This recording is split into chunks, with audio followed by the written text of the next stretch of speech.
Wayanad CPM ജില്ലാ secretary പറഞ്ഞ മറ്റൊരു വാക്കുകൾ കൂടി ഒന്ന് കേൾക്കണം. അതേ യോഗത്തിലാണ്.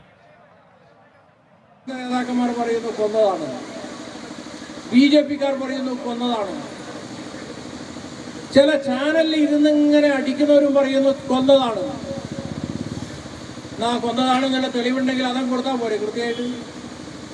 അത് കൃത്യമായിട്ടും കൊടുത്താൽ പോരെ? വേറെ അന്വേഷണത്തിന്റെ ആവശ്യമില്ലല്ലോ. ഇവര് പ്രഖ്യാപിക്കുക ഇന്നതാണ് സംഭവിച്ചത്, ഇന്ന ആളുകളാണ് പ്രതികൾ.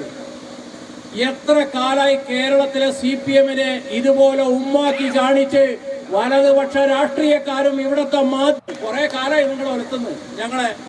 ശരി, ഡോക്ടർ ബി ജയരാജ്, കുറേ കാലമായി നിങ്ങൾ ഒലത്തുന്ന എന്നുള്ള വാക്കൊക്കെ പറയുന്നുണ്ട്. ഗഗാൻ അത് പറയട്ടെ, ഈ പറയുന്ന പോലെ വൈകാരികമാണല്ലോ അതും, അപ്പോൾ അതുകൂടി കേൾക്കാൻ ബാധ്യസ്ഥരാണ് ബി ജയരാജ്. ഇവിടെ പക്ഷേ അതിനു മുൻപ് ഗഗാറിൻ പറയുന്നത് ഇത് ആത്മഹത്യയാണെന്ന് ഉറപ്പിക്കുകയാണ് ഗഗാറിൻ. ഇത് കൊലപാതകമേ അല്ല എന്ന് ഉറപ്പിക്കുകയാണ് ഗഗാറിൻ. അതിന് CPM-ന്റെ ജില്ലാ സെക്രട്ടറിക്ക് ആവശ്യം എന്താണ്? ശ്രീ ബി ജയരാജ് ഇവിടെ റിമാൻഡ് റിപ്പോർട്ടിൽ പറയുകയാണ് സിദ്ധാർത്ഥന്റെ മരണം കൊലപാതകമാണെന്നും തങ്ങളുടെ മകൻ ഒരിക്കലും ആത്മഹത്യ ചെയ്യില്ല എന്നും സിദ്ധാർത്ഥന്റെ മൃതദേഹത്തിലുള്ള പരിക്കുകൾ ആയതിനെ സാധൂകരിക്കുന്നതാണെന്നും സിദ്ധാർത്ഥന്റെ മാതാപിതാക്കളും ബന്ധുക്കളും ദൃശ്യമാധ്യമങ്ങൾ വഴിയും അധികാരികൾക്ക് നൽകിയ പരാതികളും ആരോപിക്കുന്നുണ്ട്.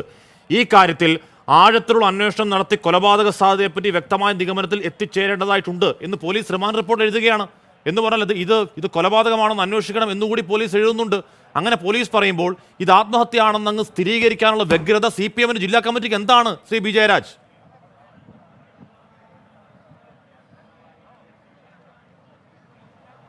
ഒരാൾ നടത്തിയ ഒരു കവല പ്രസംഗമാണ് നമ്മളിപ്പം കണ്ടുകൊണ്ടിരുന്നത്.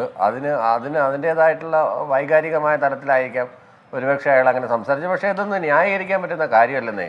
ഒരു ചെറുപ്പക്കാരനെ 20 വയസ്സ് പ്രായമുള്ള ഒരു ചെറുപ്പക്കാരനെ തല്ലിക്കൊന്നിട്ട് അതിനെ ഏത് വാക്ക് പറഞ്ഞിട്ടാണ് അതിനെ ന്യായീകരിക്കുന്നത്? ഇതൊന്നും ഒരു കാരണവശാലും ന്യായീകരിക്കുകയല്ല. ഇതിൻ്റെയൊക്കെ പ്രധാനപ്പെട്ട ഒരു വിഷയം എന്ന് പറഞ്ഞു കഴിഞ്ഞാൽ എല്ലാ കോളേജുകളിലും ആൻറ്റി റാഗിങ് സെല്ലുകളുണ്ട്, എല്ലാ കോളേജുകളിലും ഇൻറ്റേർണൽ കംപ്ലയിൻസ് സെല്ലുകളുണ്ട്, ഇതെല്ലാം ഉണ്ട്. പക്ഷേ എന്തെങ്കിലും ഒരു വിഷയം ഒരു കോളേജിൽ ഉണ്ടായിക്കഴിഞ്ഞാൽ കോളേജിൻ്റെ അധികാരികൾ ആദ്യം ശ്രമിക്കുന്നത് ഇത് ഹഷപ്പ് ചെയ്യാനാണ്. അത് കേരളത്തിലെ ട്രഡീഷനാണ്. ഇത് വെളിയിൽ അറിഞ്ഞു കഴിഞ്ഞാൽ എന്തോ പ്രശ്നമാവുന്നുള്ള രീതിയിൽ. ഇവിടെ നോക്കൂ, ഈ കേസിൽ 150ഓളം കുട്ടികളാണ് ഇത് കണ്ടുകൊണ്ട് നിന്നത്. അത് പക്ഷേ നമുക്ക് ഈ സൈക്കോളജിയിൽ പറയുന്ന ബൈസ്റ്റാൻഡർ എഫക്റ്റ് എന്നൊക്കെ പറഞ്ഞിട്ട് വേറൊരാൾ പറയും, അടുത്ത ആൾ പറയും, അല്ലെങ്കിൽ അടുത്ത ആൾ ചെയ്യും, അടുത്ത ആൾ വിളിച്ചറിയിക്കും എന്ന് നമുക്ക് വേണമെങ്കിൽ പറഞ്ഞു വേണമെങ്കിൽ വെക്കാം. പക്ഷേ അതൊന്നും ന്യായീകരണം അർഹിക്കുന്നില്ല. വളരെ ചെറുപ്പക്കാരനായിട്ടുള്ള 20 വയസ്സുള്ള ഒരു മൊട്ട് പോലെ പൂവായിട്ടില്ല അവൻ, ഒരു മൊട്ടിനെ കശക്കി ഞെരിച്ച് കൊന്നതാണ് ഇവിടെ. അതിനകത്ത് യാതൊരു സംശയമില്ല. ഇനി തല്ലിക്കൊന്ന് തല്ലി ഒരു പരുവാക്കിയതിന് ശേഷം ഗതികെട്ടി ഈ പയ്യൻ എന്തെങ്കിലും ചെയ്തതാണെങ്കിൽ കൂടി അത് കൊലപാതകമല്ലേ? അത് കൊലപാതകം തന്നെയാണ്. കൊലപാതകമാകുമ്പോഴും കൊലക്കുറ്റം ചുമത്തിയിട്ടില്ല. ആൾക്കൂട്ട കൊലയെന്നോ അല്ലെ കൊലക്കുറ്റം ചുമത്താനുള്ള വകുപ്പില്ലെങ്കിൽ തലയ്ക്ക് ഏറ്റ അടിയുടെ അടക്കം ഗുരുതര മുറിവുകളെ കുറിച്ച് പോസ്റ്റ്മോർട്ടം റിപ്പോർട്ടിൽ പറയുന്നുണ്ട്. എന്നുവെച്ചാൽ തലക്കടിക്കുന്നത് എന്താണ്? തലോടാൻ വേണ്ടിയല്ലല്ലോ, കൊല്ലാൻ വേണ്ടിയാണല്ലോ. തലയ്ക്ക് ഈ പറയുന്ന കമ്പി കൊണ്ടോ ലാത്തി കൊണ്ടോ അടിക്കുന്നത് കൊല്ലാൻ വേണ്ടിയല്ലേ? വധശ്രമത്തിന് വകുപ്പെടുക്കാമല്ലോ, അതെടുക്കാത്ത എന്താണ്? അപ്പൊ പ്രതികളെ രക്ഷിക്കണം എന്ന് ഏതോ കോണുകളിൽ തീരുമാനിച്ചിട്ടുണ്ട് ശ്രീ ജയരാജ്. തീർച്ചയായിട്ടും വധശ്രമത്തിൽ പ്രതികളെ രക്ഷിക്കല്ലോ. രണ്ടാമത്തെ ഒരു പോയിന്റ് കൂടെ എനിക്ക് പറയാനുണ്ട്, അതുകൂടെ ഞാനൊന്ന് പറഞ്ഞോട്ടെ. ഒന്നാമത്തെ കാര്യം എന്ന് വെച്ച് കഴിഞ്ഞാൽ ഇതെല്ലാം നടക്കുന്നതെന്ന് വെച്ച് കഴിഞ്ഞാൽ പൊളിറ്റിക്കൽ മോണോപ്പൊളി ഉള്ള ക്യാമ്പസുകളിലാണ്. ഏതെങ്കിലും ഒരു രാഷ്ട്രീയ സംഘടനയ്ക്ക് മോണോപ്പൊളിയുള്ള ക്യാമ്പസുകളിൽ ഇത് സ്ഥിരമായിട്ട് നടന്നു വരുന്നതാണ്. അത് എവിടെ അഖിലേന്ത്യാ തലത്തിൽ തന്നെ എടുത്ത് പരിശോധിച്ച് കഴിഞ്ഞാൽ നമുക്കത് മനസ്സിലാക്കാനായിട്ട് കഴിയും. അതുകൊണ്ട് നമ്മൾ ജീവിക്കുന്ന ഒരു ജനാധിപത്യ സമൂഹത്തിലാണ്. മറ്റൊരു പ്രതിപക്ഷ രാഷ്ട്രീയ പാർട്ടി അല്ലെങ്കിൽ വേറൊരു രാഷ്ട്രീയ പാർട്ടി ഒരു നോമിനേഷൻ കൊടുത്തു, അല്ലെങ്കിൽ അവരുടെ ഇലക്ഷന് മത്സരിച്ചു, അല്ലെങ്കിൽ ഒരു പ്രതിപക്ഷ രാഷ്ട്രീയ പാർട്ടി ആ ക്യാമ്പസിൽ ഉണ്ടായെന്ന് പറഞ്ഞ് എന്താ കുഴപ്പം? അതിന് വിദ്യാർത്ഥി ഐക്യം എന്ന് പേരിട്ട് വിളിക്കുക, അല്ലെങ്കിൽ വേറെ ഏതെങ്കിലും സംഘടനയുടെ പേരിൽ അവരുടെ കുത്തകയാക്കി വെക്കുക. ആ കുത്തക പരിപാടി ഇവിടെ അവസാനിപ്പിക്കുക എന്നുണ്ടെങ്കിൽ ഒരുവിധപ്പെട്ട ഇത്തരത്തിലുള്ള പ്രശ്നങ്ങളെ ന്യായീകരിക്കാൻ ആരും ഉണ്ടാവില്ല. സ്വതന്ത്രമായ രീതിയിൽ ജനാധിപത്യമായ രീതിയിൽ രാഷ്ട്രീയത്തിന്റെ ബാലപാഠങ്ങൾ അഭ്യസിച്ച് നല്ല പൗരന്മാരായി ന്യായീകരിക്കുന്ന ആരാണ്? ഇതിൽ CPM-ന്റെ ജില്ലാ കമ്മിറ്റിക്ക് CPM ജില്ലാ സെക്രട്ടറി നേരിട്ട് വന്ന് മൈക്ക് കെട്ടി ന്യായീകരിക്കണം എന്താവശ്യമാണുള്ളത്? SFI അതിന്റെ പ്രവർത്തകരെ പുറത്താക്കിയെന്ന് പറയുന്നു. CPM കുടുംബത്തിനൊപ്പമാണെന്ന് ആവർത്തിച്ച് പറയുന്നു. എന്നിട്ട് CPM അവിടെ സ്റ്റേജ് കിട്ടും. എന്നിട്ട് മുൻ MLA ചെരുപ്പുഴ നടക്കുന്ന മുൻ MLA ശശീന്ദ്രൻ കോടതിയിൽ പോയി പ്രതികളെ കാണാൻ പോകും. അപ്പൊ പറയുന്നതൊന്നും പ്രവൃത്തി വേറെയുമാണ് അല്ലേ? അത് വേറൊരു വിഷയമാണ്. ഇത് രണ്ട് വിഷയങ്ങളാണ്.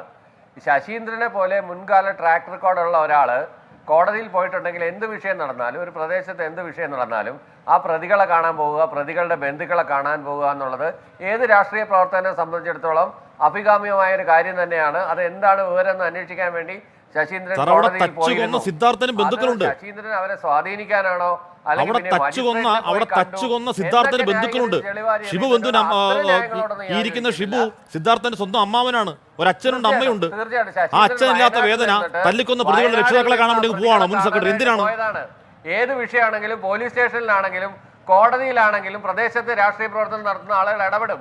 അത് സാർ, പ്രദേശത്ത് സ്വാഭാവികമാണ്. രാഷ്ട്രീയ അത് വിഷയം ഉണ്ടാകുമ്പോൾ ഇടപെടേണ്ടത്. ഭരണപക്ഷമാണെങ്കിലും ശരി, അവരെ കാണും, അവരുടെ വിഷയം എന്താണെന്ന് തിരക്കും.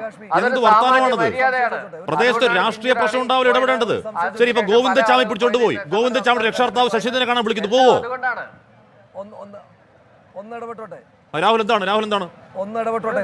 തീർച്ചയായും പോയാൽ എന്താ കുഴപ്പം? എന്താ വിവരം തിരക്കാലോ. എന്ത് ഗോവിന്ദച്ചാമിയുടെ രക്ഷാകർത്താവ് വിളിക്കുകയാണ്? ഒരാളാണെങ്കിൽ പോവാലോ. ശരി, ഗോവിന്ദച്ചാമിയുടെ രക്ഷാകർത്താവ് വിളിച്ചാൽ പോണോ? അങ്ങനെയാണോ? ഒരാളെ തോന്നേണ്ട ഒരു കുഴപ്പമില്ല. ഒരു കാര്യം രാഹുൽ എന്താണ് ശ്രീ ഹാഷ്മി, ഒന്ന് ഗോവിന്ദചാമി ഇടപെട്ടോ, ഒരു സംശയം ഇവിടുത്തുകാരനല്ലല്ലോ, ചോദിച്ചോട്ടെ. തമിഴ്നാട്ടുകാരനല്ലേ? രാഹുൽ എന്താണ്? എൻ്റെ ഒരു സംശയം ചോദിച്ചോട്ടെ, ഒരു സംശയം ചോദിച്ചോട്ടെ. ഇപ്പോൾ അദ്ദേഹം പറഞ്ഞു പൊതുപ്രവർത്തകരായിട്ടുള്ള ആളുകളെല്ലാം പ്രതികളുടെ കാണാൻ വേണ്ടി പോകുന്നു. ഞാനൊരു പൊതുപ്രവർത്തകനാണ്, ഞാൻ അങ്ങനെ പ്രതികളെ ഒന്നും കാണാൻ പോകാറില്ല. അത് പോട്ടെ, ഇനി CPM അങ്ങനെ സംസ്കാരം ഉണ്ടെന്ന് വിചാരിച്ചു. ഇനി അങ്ങനെയാണെങ്കിൽ നമ്മുടെ നാട്ടുകാരായ ആരെങ്കിലും സ്റ്റേഷനിലുണ്ടെങ്കിൽ സ്റ്റേഷനിൽ വരെ പോകുന്ന സ്റ്റേച്ചറുള്ള ആളുകളുണ്ട്. ഒരു മുൻ MLA യും സംസ്ഥാന കമ്മിറ്റിയും ഒക്കെ സ്റ്റേഷനിൽ ആരെ വിളിപ്പിച്ചാലും പോകുന്ന ആളാണെന്നൊന്നും ഞാൻ വിചാരിക്കുന്നത്. അങ്ങനെ പണിയില്ലാതിരിക്കുന്ന ആളെന്നല്ലോ CPM സംസ്ഥാന കമ്മിറ്റിയാകാം. എൻ്റെ സംശയം ഇതാണ്, വയനാട് ജില്ലക്കാരല്ലോ പ്രതികൾ മറ്റു പല ജില്ലയിലുള്ള ആളുകളല്ലേ? അവരെ കാണാൻ ആര് വിളിച്ചിട്ടാണ് ഈ ശശീന്ദ്രൻ പോകുന്നത്? അത് പോലീസ് സ്റ്റേഷനിലല്ല പോകുന്നത്, മജിസ്ട്രേറ്റ് കോടതിയിലാണ് പോകുന്നത്. വേറെ ഇതിനു മുൻപ് ശശീന്ദ്രൻ മജിസ്ട്രേറ്റ് കോടതിയിൽ പോയ വേറൊരു കേസ് അദ്ദേഹമാണല്ലോ പറഞ്ഞത് സ്ഥിരമായി പോകാറുണ്ടെന്ന്. വേറൊരു കേസ് അദ്ദേഹത്തിനൊന്ന് കോട്ട് ചെയ്യാമോ?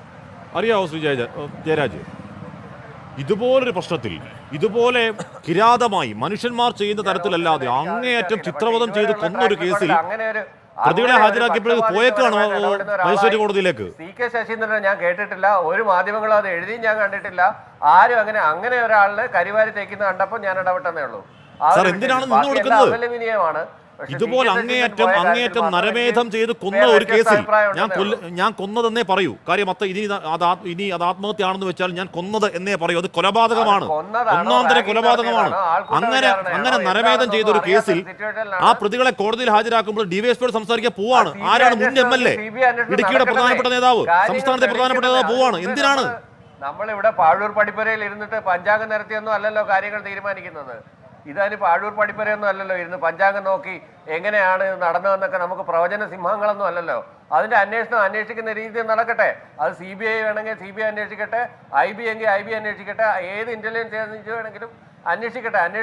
CPM-ന്റെ പ്രശ്നമാണ് മനസ്സിലാവാത്തത്. പ്രതികളെ അതിന്റെ മാതൃകാപരമായി ഇതിൽ CPM-ന്റെ പ്രശ്നമാണ് മനസ്സിലാവാത്തത്. CPM-ന്റെ ഒരു മുൻ MLA, CPM-ന്റെ സംസ്ഥാന കമ്മിറ്റി അംഗം, CPM-ന്റെ മുൻ ജില്ലാ സെക്രട്ടറി ഒക്കെ ഇപ്പോൾ പ്രതികളെ ഹാജരാക്കും അങ്ങോട്ടേക്ക് പോകും. CPM അവിടെ സ്റ്റേജ് കെട്ടി CBI അന്വേഷണത്തിനെതിരെ സംസാരിക്കും. CPM അവിടെ സ്റ്റേജ് കെട്ടി ആത്മഹത്യയാണെന്ന് ഉറപ്പിക്കും. എന്തിനാണ് CPM-ന്റെ കാര്യം? അത് അവിടെ നടക്കുന്ന ഒരു ക്രിമിനൽ കുറ്റം, അവിടെ നടന്ന ഒരു എന്താണ് അങ്ങേയറ്റം കിരാതമായൊരു നടപടി, അതിന് ആ വഴിക്ക് വിട്ടാ പോരെ? SFI പുറത്താക്കി, പിന്നെ CPM പിന്നാലെ പോകുന്നത് എന്തിനാണ്?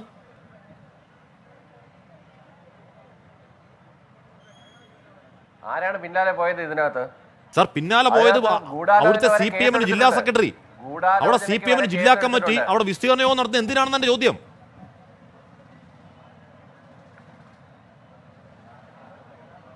അത് അദ്ദേഹത്തിനോട് തന്നെ ചോദിക്കേണ്ടുന്ന ഒരു വിഷയമാണ്. അദ്ദേഹത്തിനെ ഡിഫെൻഡ് ചെയ്യാൻ ഞാൻ ആളുമല്ല. പ്രസംഗിക്കുന്ന വാക്കുകളും എനിക്ക് യാതൊരു യോജിപ്പില്ല. ഇവിടെ കേട്ട ക്ലിപ്പിങ്ങിനോട് എനിക്ക് യാതൊരു യോജിപ്പില്ല.